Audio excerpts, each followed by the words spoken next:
Bahrain के सांसद अब्दुल रज्जाक हत्ताब ने मुस्लिम समुदाय के साथ भारत के व्यवहार पर तीखी निंदा की है और कहा है कि अगर देश ने अपने कृत्य को ठीक नहीं किया तो वे भारत के खिलाफ कड़ी कार्रवाई करेंगे, जिसमें व्यापार बहिष्कार भी शामिल है।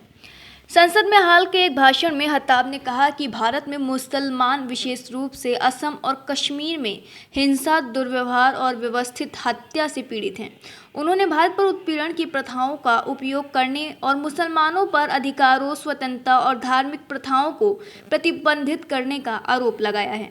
बहरीन के सांसद ने कहा, ये प्रथाएं अंतर्राष्ट्रीय कानूनों और अब्राहिम धर्मों के खिलाफ हैं। मानवता और देश के अपने नागरिकों और उनकी स्वतंत्रता को उनके धर्म और विश्वासों की परवाह किए बिना सुरक्षा प्रदान करने के दायित्व के विपरीत हैं।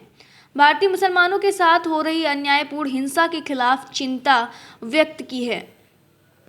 एमएस शिक्षा अकादमी ने कहा कि हम यह भी घोषणा करते हैं कि हम इस्लाम और भारत में 15 करोड़ मुसलमानों के संबंध में दृढ़ता से खड़े हैं।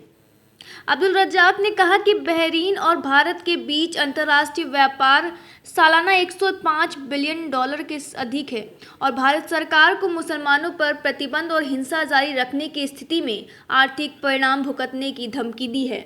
हम घोषणा कर रहे हैं कि हम व्यापार बहिष्कार सहित गंभीर कार्रवाई से गुजरेंगे। उन्होंने कहा, संसद ने कहा कि हमने बहरीन में अपनी सरकार को अपना संदेश भेजने के लिए भारतीय राजदूत से मिलने के लिए कई बार कोशिश की, हालांकि वह अनुचित बहाने बना रहा था।